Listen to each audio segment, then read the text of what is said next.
Welcome to the We Are More podcast. My name is Alyssa. And my name's Bree. We're two sisters passionate about all things faith and feminism. We believe that Jesus trusted, respected, and encouraged women to teach and preach his word. And apparently that's controversial. Get comfy.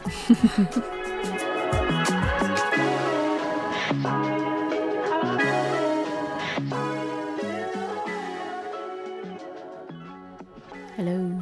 Hello. Welcome to episode 8.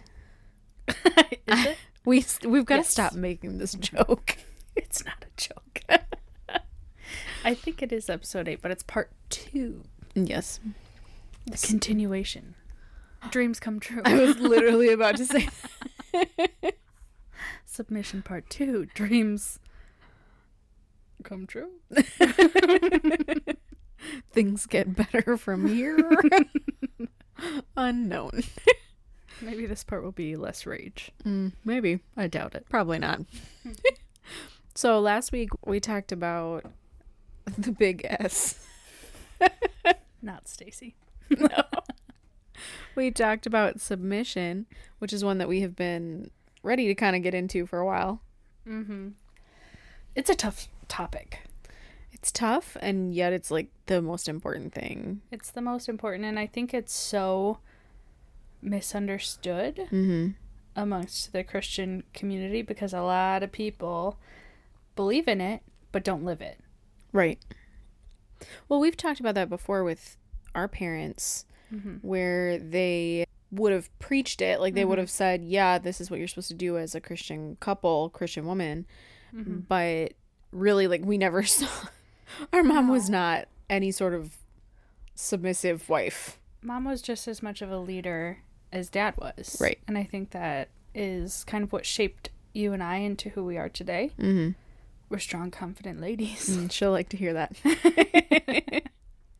You're welcome, Mom.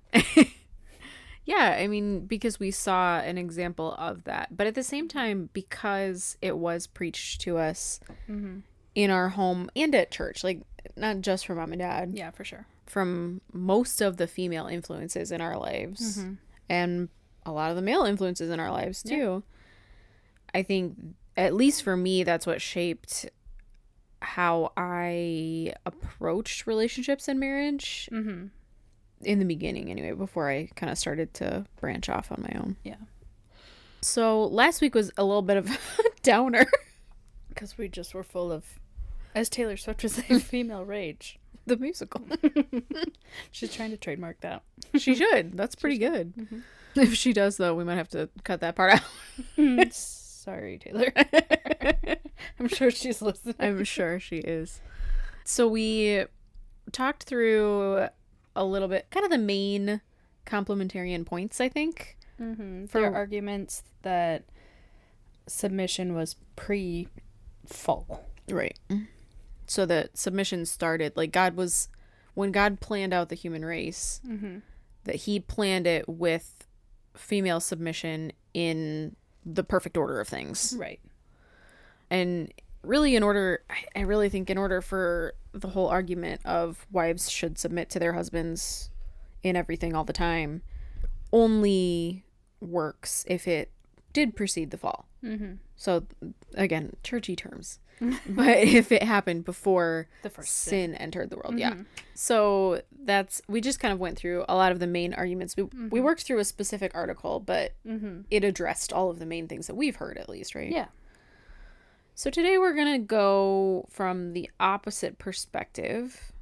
Frankly, at this point, I'm not sure if this is a 2-parter episode or a 3-parter episode. I think it's an ongoing conversation. So, like, these will be the two, first introductions to the topic maybe on the podcast. But I think it's a topic that is going to span the lifetime of you and I talking about this nonsense. I think it's going to span our lifetimes. It may. And anyone who chooses to interact with us. Yeah. Sorry. Prepare yourselves. Anyone who We're knows obnoxious. us. So one of the, I guess, bloggers that I follow on Facebook, I'm actually not sure which one it was. I will have to look that up and maybe post it on the Insta. If you're not following us on Instagram, TikTok, Facebook, YouTube. I was going to say, like, carrier pigeon, smoke signal. You should. Yeah, you should definitely follow us on Carrier Pigeon. We're great at that. Very occasionally we post something very funny. Or inspirational. Mostly it's funny. But yeah, any of those we are more of a .podcast, right? And then TikTok is... It's confusing. I'm sure if you looked up, like, We Are More Podcast, we'd pop up, but it's like we.more... Nope. I did that. This is the second time I think it is. We.R.more4. Okay. I think it's technically the name. Okay. And Brie posts some good stuff over there, so definitely check it out. We post previews there a lot, so that's always fun. You can kind of see what insanity we're about to say before you jump in. Or you could see our faces. Our beautiful, beautiful faces. They're so beautiful.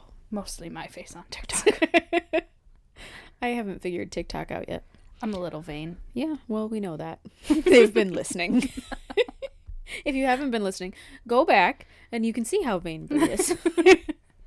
I think we both are. I don't know what you're talking about. I am humble as much as you possibly could be. God hears your lies, and he will smite you. So, today, anyway, I feel like every time I try and get us back on track, I say, so today... I think you should try. Get us back on track, Brie. If I were a train, what would I do?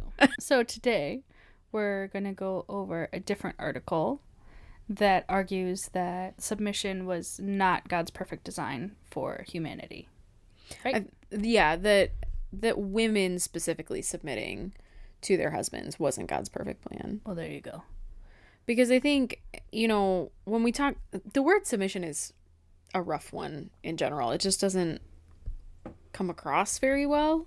Mm-hmm. But when you look at the section in Ephesians that we're about to go through, you can see that before God tells women to submit to their husbands, he tells couples to submit to one another. Mm-hmm. So I think that's where you really can see, for lack of a better phrase, God's perfect plan for humanity is to both submit to one another. Mm-hmm. And we've there's a lot to this, and we'll get into it, but we've put like a paragraph break in there between submit to one another and then the section about God's instructions to women and God's instructions to men. But the paragraph break was not there before. Right. There's something that we added in. Yeah, translators added it. And you have to ask... you and I. That's true. But you have to ask the question, like, what was the motivation behind adding a paragraph break there, adding a chapter break there? Mm-hmm. Because all of the chapters and the verse numbers and things like that, we put in. Mm-hmm. Again, not you and I. I don't think I'm quite that educated. I'm not. I was an art major. But there's going to be certain motivations there. Right. And depending on who is translating, you're going to get different biases. Mm-hmm. Biases? Again, I was an art major. You were the English major. Sorry, I still don't know. All right. So this article, I want to give you the website name, but again, I don't know how to say her name. It looks like Marge. It's Marge, but then I think it's Maushko is what I'm going to go with. Okay.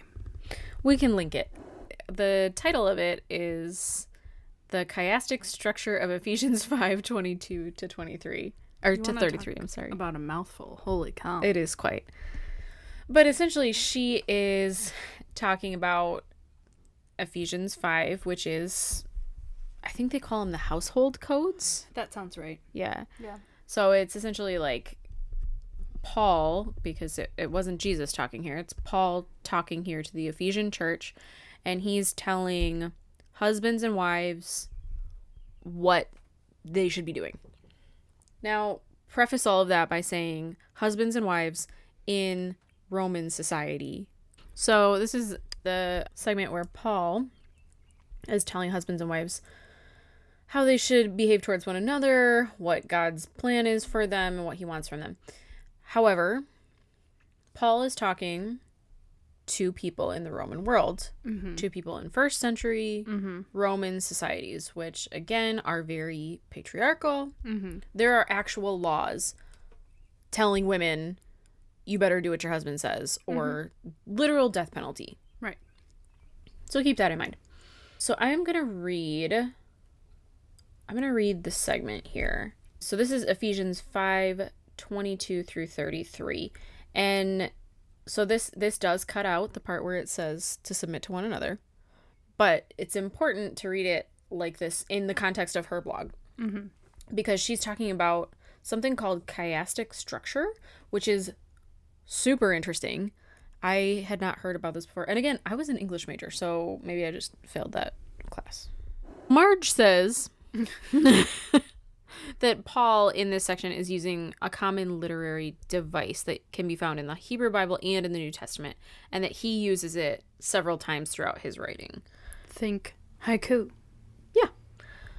And this, to me, informs a lot of why Paul seems confusing. I'm gonna be honest. Paul is a confusing man. Yeah.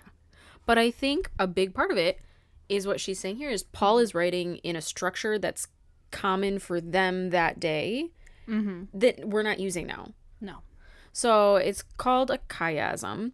And essentially it forms like the sentence. It's hard to explain over podcast where I can't just like show you a piece of paper. But the sentences form an X-shaped pattern. So the thoughts are stated sequentially up until the main point. Mm-hmm. So you'll have like thought, kind of going up a pyramid. Then you hit the main point, and then you come back down the pyramid. So the main point is like the cross of that. Yeah, so it's like the middle of it. Mm-hmm. So she says that in a chiasm, the main point or highlighted idea is often at the center of a passage. So that's what's happening here. So we're going to read specifically from this. So it says, wives, submit or commit yourselves, depending on your translation, to your own husbands. To your own husbands. Not your siblings' husbands, not your neighbor's husbands, not that guy down the street that makes you feel weird. Thank you. As to the Lord. For the husband is the head of the wife, as Christ also is the head of the church. He himself is the savior of the body. But as the church submits/commits herself to Christ, so also the wives to their husbands in everything. Husbands, love your wives, just as Christ also loved the church, and gave himself up for her, that he might sanctify her, having cleansed her by the washing of water with the word. So this, now we've hit the main point, and that is that he might present to himself the church in all her glory. So the he in this situation is Christ. Christ. Yes. Not that guy down the street that makes you feel weird. Nope, not that guy. Oh. All right, so now we're coming back down the pyramid. And it says, having no spot or wrinkle or any such thing, but that she would be holy and blameless. So husbands ought to love their own wives as their own bodies. He who loves his own wife loves himself. For no one ever hated his own flesh, but nourishes and cherishes it, just as Christ also the church, because we are members of his body. For this cause a man shall leave his father and mother and shall cleave to his wife, and the two shall become one flesh. And then she has another main point, because it does another little bloop. And it says, this mystery is great, but I am speaking concerning Christ and to the church. Nevertheless, let each individual among you also love his own wife as himself, and the wife is to respect her husband. So the way that this pyramid functions, so you've got that main point in the center, but then the others line up with each other. So point 1 on the pyramid lines up with the last point on the other side of the pyramid. Point 2 lines up with the next one. Like, imagine bricks, and the ones directly across from each other line up, so they can kind of inform each other. Which, again, is a big part of why this passage is confusing. Right. Because it jumps back and forth from talking to wives, and then suddenly talking to husbands, and then suddenly talking about Christ and the church, and then, like, it... Right. It feels disorganized to us here in 2024. Is that what year we're in? Is it 2024? It's unclear to me. I'm pretty sure.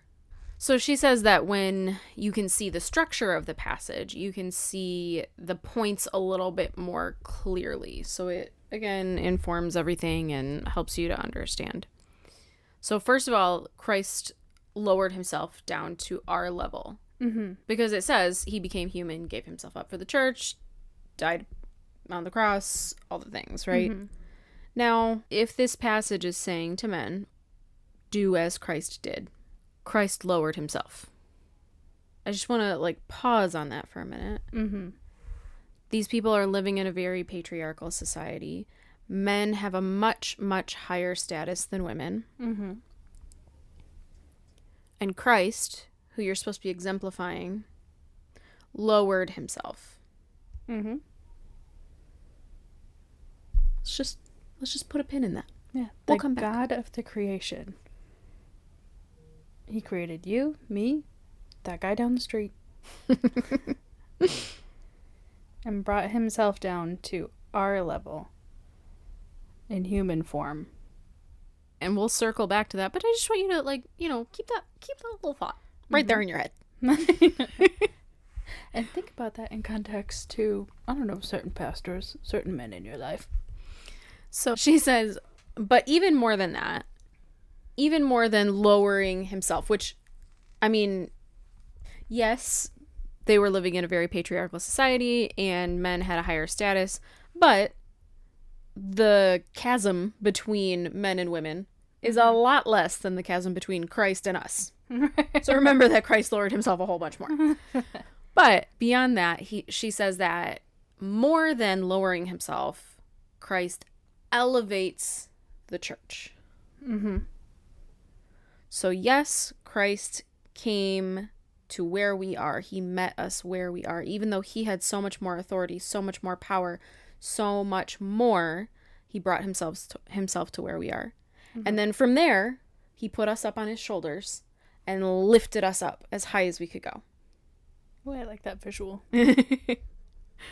And he did that by sanctifying, cleansing, and glorifying the church, mm-hmm. right?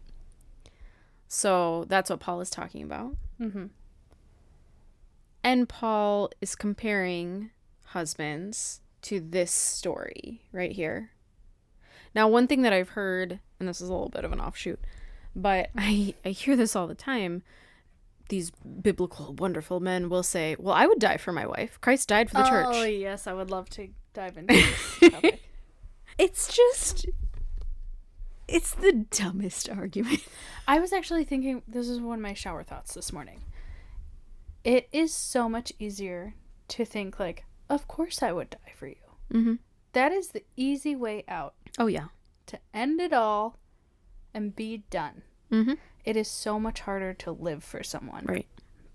You can't care for someone. Like, for example, on a plane, put on your own oxygen mask before you put on someone else's. Mm-hmm.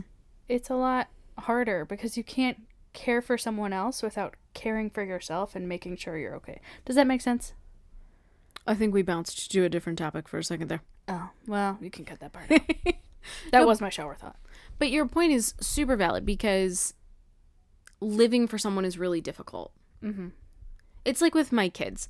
I can tell you that I love my kids enough that if a bus is barreling down the road towards them, I'm going to shove them out of the way, even if it means I'm going to get hit by the bus. However, it's a one moment thing.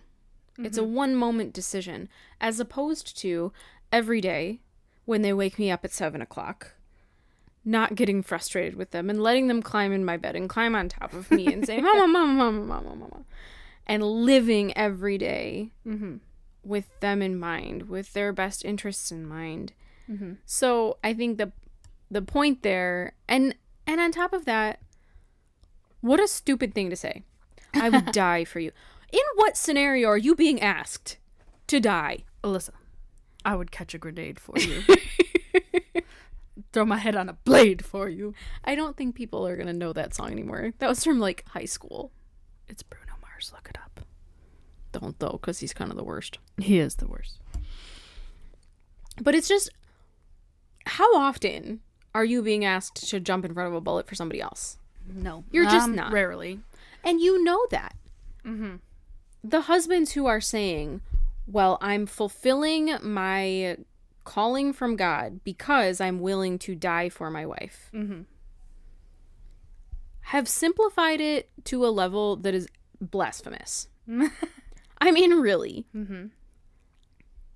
That's asking absolutely nothing of you, because you know, and I know, and your wife knows, and the creepy guy down the street knows that you're not going to be asked to die for her. Mm-hmm. Maybe in some random 1% chance scenario, Mm-hmm. but 99.999999999% of the time, Mm-hmm. that's not happening. So stop being stupid. Don't offer to die for your wife. Live for her. Mm-hmm. Every day, live for her best interest. Yeah. Wake up and think, how can I show up for this person more? How can I serve her today? Mm-hmm. And that goes for wives too. I'm not saying this specifically well, it to says men. Submit to each other. Exactly. It's just kind of the point that we're making here Mm-hmm. is wake up and serve one another, because Christ spent his life in humble service to the church. Mm-hmm. And if that's what we're supposed to compare ourselves to, if that's what we're supposed to be. And also offshoot, I don't mean say like, well, I did the dishes for her. Right. No, it's not her job. Right. It's both of yours job. Both of your jobs. Be a partnership. Yeah. Work A together. little tit for tat. I'm going to cut that part out. That's a quote from The Corpse Bride. Great. So anyway, that was us just chatting. Let's reel it back We in. got a little off topic there. So what she says is that when you interpret this passage through traditional gender roles, so the expectation of like Christian conservative gender roles, the message of Christ lowering himself and elevating the church really gets lost. And I love how she says it, because she says this glorious message is lost or overshadowed. So we've heard, and we mentioned this in the last podcast, men will say things about a submissive wife and a submissive marriage like, oh, it's this beautiful picture of Christ and the church. But here, she's turning that completely on its head. And she says, here is a glorious message of Christ and the church. Christ lowering himself and elevating the church, not Christ staying at his high societally expected position and expecting the church to stay where she is. Sizzle. Also, like, think about that. Like, he's elevating the church, making all their dreams come true, right? Yep. Rather than saying, like, you might have dreams, but mine are more important. Mm-hmm. And you actually don't get to achieve your dreams. You get to help me achieve mine. Yep. Yeah. Might be thinking about Harrison Butker.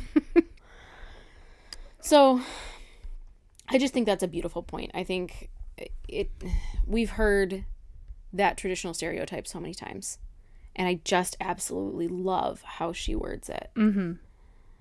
So she talks through a little bit of Ephesians, and then, making the church holy and blameless, things like that. And I think we've talked through a lot of this just in our random chatting. But she says that you need to note that Paul doesn't ask husbands to give up their lives for their wives. Like, just make that little note. I know we kind of made that point a second ago, but Paul doesn't make that point either. Right. It's something that we've just made up on our own. Mm-hmm. Because we will say, well, Christ did give up his life for the church. Okay. Well, it's like that toxic masculinity. Mm-hmm. Oh, they love talking about death. Yay, death. That makes me more manly if I'm willing to die. Mm-hmm. But she does talk about that. She says neither death or dying or the crucifixion or the cross are explicitly mentioned in Ephesians 5. And there are enough explicitly mentioned things that Paul would have said that if that was the point. Yeah. And he doesn't. He gives them actual, humble, real instructions of like, here's who Christ was. I knew him. You knew him from his writings, his teachings, his whatever. Do that. Stop being dumb.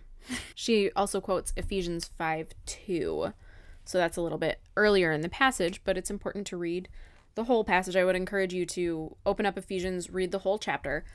But Ephesians 5:2, Paul tells the Ephesians to walk in love as Christ also loved us and gave himself for us, a sacrificial and fragrant offering to God.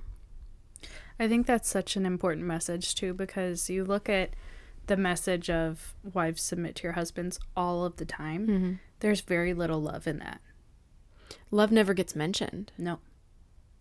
It says, love your wives like Christ loved the church. But the message is more geared towards women. Like, put aside your dreams. Pick up the broom. Mm-hmm. And that's your life. And that's all you're ever going to amount to is less than. Mm-hmm. This is kind of an offshoot. We might cut this. But I've had this conversation with many, many family members. But one of them that sometimes we agree on these things, sometimes we don't. But he had said that it's never a man's job to tell a woman what her job is, what God is telling her to do. Mm-hmm. And I find that so interesting because it's always, not always, but often male pastors getting up and talking about submission and telling a wife what she is supposed to be doing. Right. Pointing out the speck in someone else's eye instead of looking at their own. You're supposed to submit. You're supposed to do this. And not saying like, hey, let's just keep to ourselves and whatever God tells me to do, I'll do. And whatever God tells you to do, you should do. Because I believe that I have a relationship with God and you have a relationship with God. And I respect both of our relationships separately. And that they can be different. Yeah. That my reality isn't everybody's reality. And we say that all the time. That's so important to remember. I feel like I say that 4 times an episode. Get it tattooed on ourselves. Yes. That wouldn't be weird at all. But one of the really important, so she makes a footnote on this and we can circle back later. But she says an important note is that husbands cannot cleanse or sanctify their wives. I love that. That's the Say work it again of for the Jesus. people in the back. So I'm just going to read this directly. I just love it. Note also that husbands cannot cleanse or sanctify their Christian wives. That's the work of Jesus and the Holy Spirit. Husbands are not Jesus. If you guys could, I'm like gesturing with my hands. Which I think so often in the conservative world, men forget that. Oh, yeah. They would never say it, but they forget it. Yeah. But some of them do say it. So she posts a video on this article, and I will do my best to link this article. But she posts a video where this man directly says that the husband's role is to sanctify his bride and make her presentable before Christ. You cannot. If that's right, and she makes this point, if that's right, if that's really true, what about single women? Yeah. What does that mean for me? You can't be sanctified. You are screwed. Better find a man. I'm going down. And what does it mean about widowed women? Yeah. What does it mean about women who marry non-Christ follower men? Because we've had examples of that in our lives. Absolutely. Or what about men who seemed like they were following God and then didn't?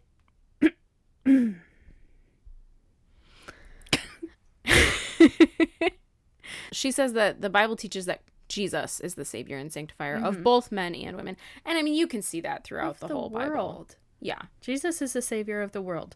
Not that creepy guy down the street. No. Or the creepy guy you married, if you married a creepy guy. Or the nice guy that you married. Yeah. It doesn't matter. It doesn't matter. And frankly, let's flip it on its head a little bit. Do you want that responsibility? I think we brought up this point in the last podcast too. Men, do you want that responsibility of sanctifying your wife for Christ? Because I can tell you the only way that happened for humanity was Jesus coming down, getting off his throne or your high horse. Completely blameless. Sinless. Yep. Living a full, entire life in service to his people with 0 other priorities. No other work. no spouse, no kids, no other priorities, and then dying for it. Mm-hmm. Say your thought. Why is it okay for Jesus to be single but not me? Well, the church, you're a girl. I don't know. I got nothing for you. That's a different podcast, Brianna. That is one that we should do. Yes, it is. Well, we wanted to do single women in the church. So this footnote, honestly, I could do a whole podcast. Had a note? Yeah. I could do a whole podcast on the things in this footnote. I think, like, we really could. But one of the other points that she makes, and I just want to bring it up, it kind of is a little bit of a different thought. She says that the idea that the husband is the final decision maker has no biblical basis. Tell me more, Alyssa. I would love to, Brianna. Thank you for asking. You're welcome. She says the only biblical precedent that she can find is in 1 Corinthians 7:5. So let's look that up real quick. She links to it. And I just want to point out the difference between this article and the article that we read from on the last podcast. The amount of references. And research. So much. There's so many different biblical passages here. She's got so much research. I mean, this woman, this is a research essay. Like, if she turned this in, she'd get an A. Yeah, it's not just like, here's a verse, but this is what I got from this verse. No, it's like, here's the biblical, like, research and history behind this verse. Exactly. And the other article it just didn't have any of it. He would reference an occasional verse, and I think we talked about the verses that he did reference, but it was mostly specifically from this passage in Ephesians. And it's all just his thoughts about it. Yeah. This is what I interpreted, and this is what I think. Which, again, if this works in your life, like, I guess, have a great time if your wife is chill with it, but don't put it on an entire gender. No. And certainly don't put it on an entire gender and then say it was God's idea. Because that's a recipe for abuse. Cough, cough, cough, cough. So, do you need a Kleenex? Yeah. That's what people need for coughs, right? They need Kleenexes. So she says the only reference that she can find for that is 1 Corinthians 7:5, and I'm going to read that for you. It says, "Do not deprive one another, except when you agree for a time to devote yourself to prayer. Then come together again. Otherwise, Satan may tempt you because of your lack of self-control." So I'm pretty sure this was talking about sex. Oh, baby. I actually want to look this up, though, in, like, the NLT. I actually love what that says, though, like, because just for me personally, like, being in small groups with women who were married, they would say, well, if we get into an argument and we can't come to a decision, submission to me means that my husband gets just the final say. Rather than stopping that argument right there and both praying about it. Absolutely. That's a really good point. And assuming that God is not the God of confusion and that you both have good relationships with him and that he will lead you to the same conclusion. Right. That's a really good point. Yeah, thank you. I thought about that. It is about sex. This verse. The NLT says, "Do not deprive each other of sexual relations unless you both agree to refrain from sexual intimacy for a limited time so you can give yourselves more completely to prayer." But the reason that she references that verse in particular is that it's talking about husbands and wives making a mutual decision together. So whatever it's about, it's not necessarily... I mean, it is specifically talking about that, but... Another big S. But coming together and making a decision together. However, make a note. It says together. Not... And husbands, tell your wives they're going to do this. Which, again, could lead to abuse. Literally is abuse. Yeah. So... that's kind of a little bit of that footnote, and that's a good one to go into. I really like it. Okay, so going back to that chiastic structure that we talked about earlier. Full circle. Are you proud? No. Oh, you should probably be. I'm actually offended. So that means that, and it's hard to explain without like having a visual. If we had an actual like YouTube video, I'd pop up a slide. Oh, like a real professor. Yeah. Was it prostitute? Yes. They love slides. Anyway, you can tell when we're being foolish. It always gets loud. So she letters the sections so that you can kind of see them ascending and descending, so that you can see which verses are kind of matched up in that chiastic structure. So she says that Paul links submission with respect in those, the first, like the A, she calls them the A sentences. So that's those first kind of pillar blocks there. So then that means that submission and respect are connected.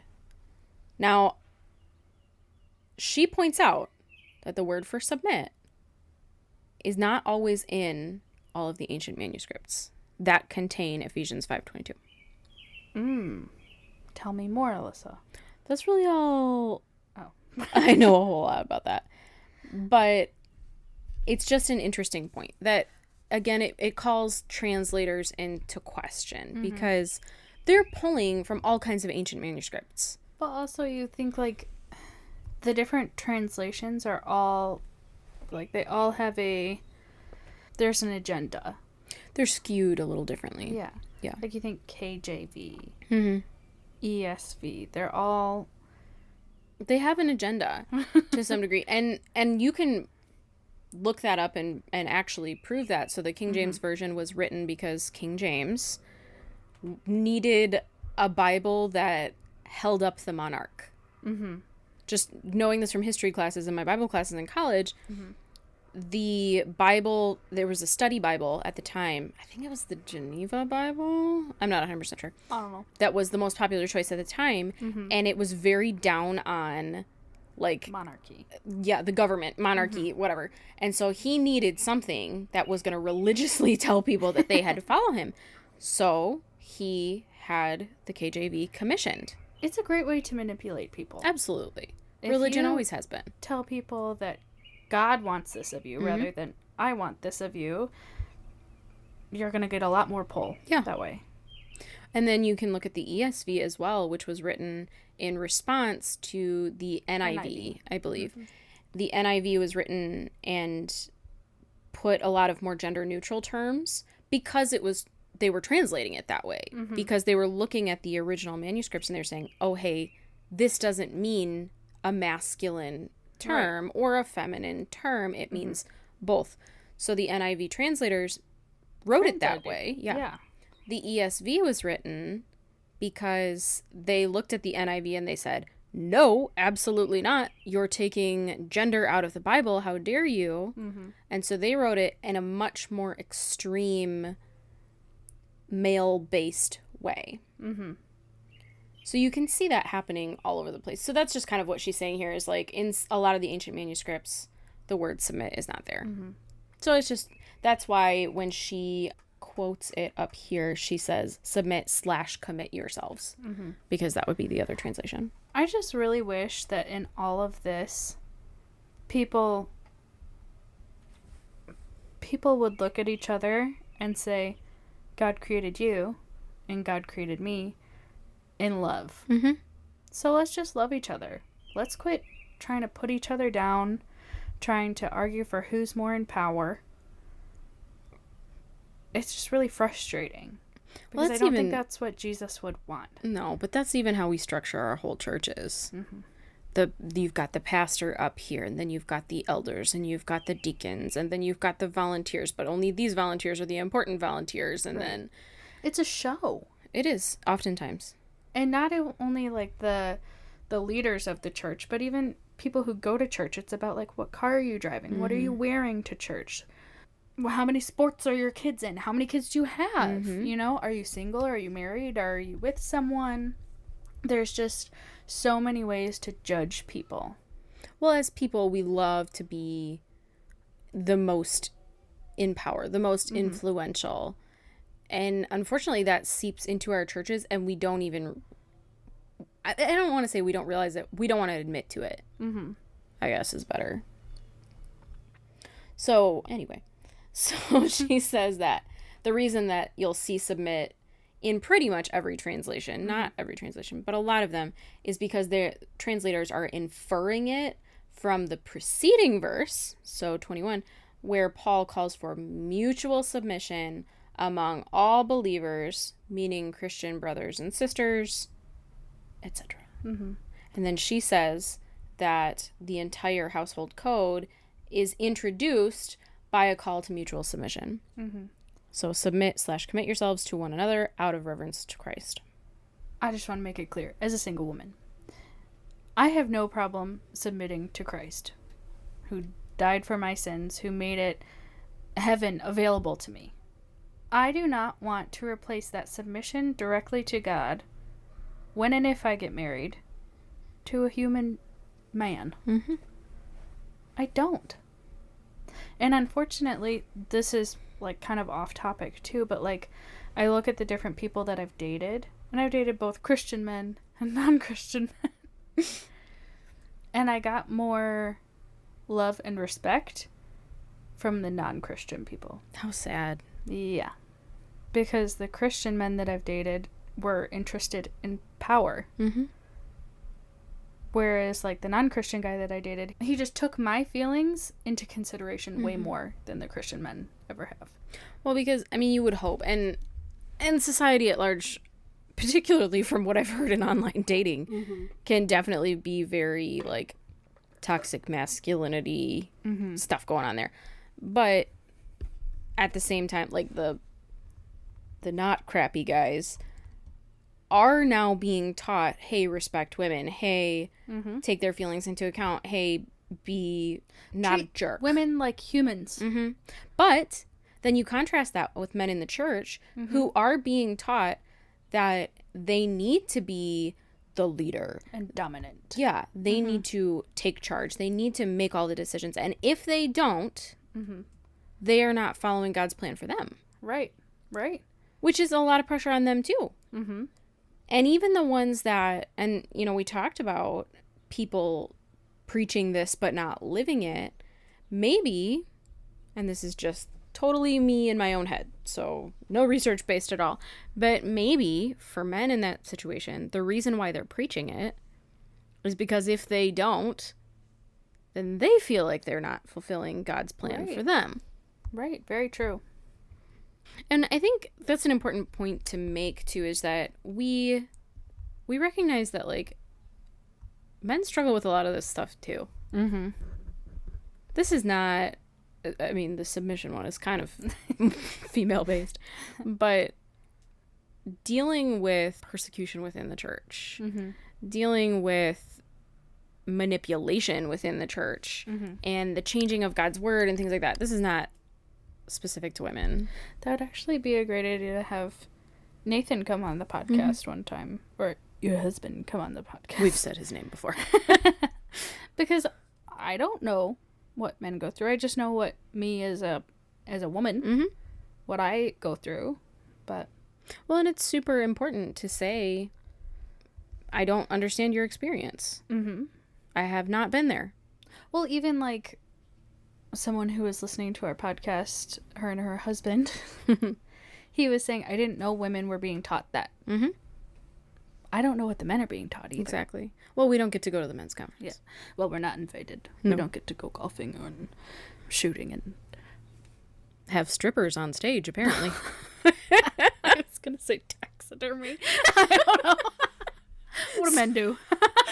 So Brianna's idea of traditional man and womanhood: women embroider, men do taxidermy. Is that not right? What? I found a book the other day at the book sale that was all about embroidery. I think that'd be a great podcast, just me reading that book. Yeah, I think people would love that. Traditional womanhood. I don't think anyone's arguing that traditional womanhood means embroidery. I think that's just you. Women love to do that. No, they don't. No one loves to embroider. Did you ever see Pride and Prejudice? They sit there and they're like, why are we doing this? Because women embroider. writer. All They right. play piano and We're they at do 53 minutes and I've got more points to make.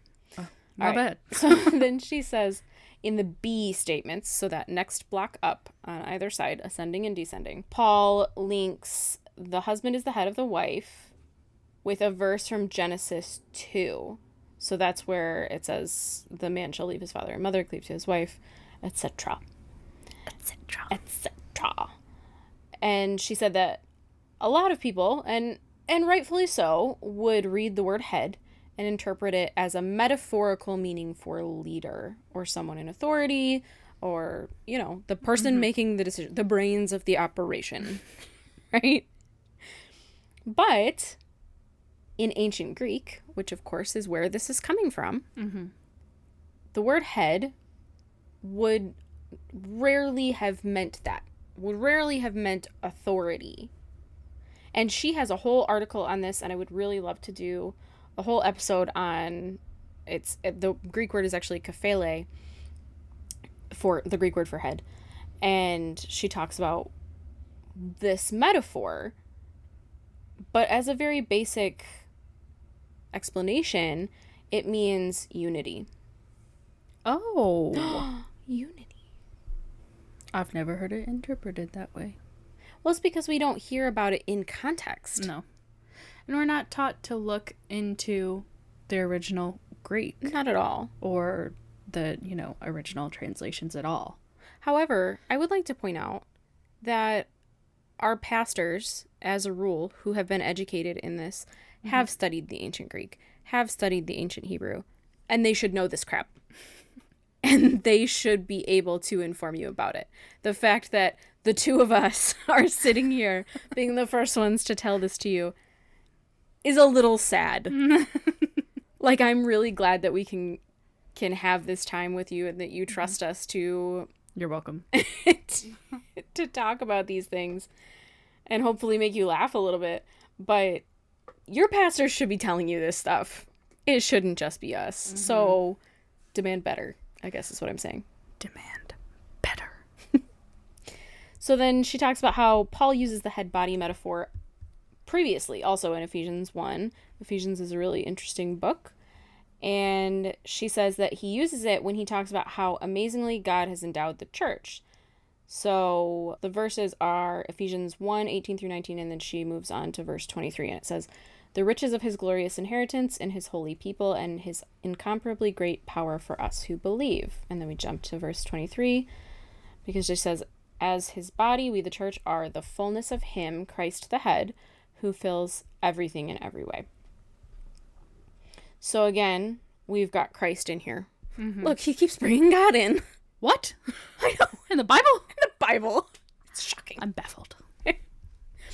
So he's using this in his illustration to husbands and wives to yet again say, hey, look, Christ took himself from the authority that he was given, brought himself to where we are. He is the 3-in-1. He could be himself. That's true. To where we are and raised the church up. So we're just essentially like making the same point, but in a different, more poetic way. They say that if something is truly important, it's said about 3 times. Yeah. They also say if you're going to buy something online, you have to put it in front of someone like 3 to 5 times before they'll actually click purchase. I am telling you, those shoes have been everywhere. They are like, you need to buy these shoes on Instagram, on Facebook, in my dreams. Because they know. I know. They got me. You're going to buy them. I know. So, one point I just do want to circle back to, and I hope that I've made this clear, but we're not saying that, like, men are so superior to women that they have to lower themselves to our level. No. What we're saying is that in the Roman world, in the Greek world, men had so much more authority than women. So much more power than women. Yes, there were some women that were able to break free of that, but as a whole. Yeah. And again, we're reading this with our 2024 hats on. But you got to think about this in ancient Roman or ancient Greek, whatever times. Right. So that what's being asked of these men, of these husbands, is take that authority that you have and toss it to the side. You don't need it anymore. Because God's your authority. Right. Because God's her authority. Yeah. Be different than the society that's around you. And that gets used, you hear that a lot, arguing against Christian feminism to say, like, well, we need to be different than society, and society is so feminist. Well, yeah. Not the society back then. No. Paul calls us to be different than society, absolutely. But he called us to be different than his society. Right. That he knew. Right. Not the society that we're sitting in. I think that's such an important point, and if you want to rewind it, listen to it again. I think we've also made that point before. We have. Hey, if something's important, you say it more than once. So yeah, I think that this is a good stopping point. We've hit an hour at this point. You guys might be bored of us. Expect a part 3, because this is just something that we're super passionate about and that we think is really important. We've seen too many stories where women get told that this section of Ephesians means they have no authority. They have no brain of their own. Yeah. When God gave you and I both a brain. Yeah. Now, I don't use mine very often.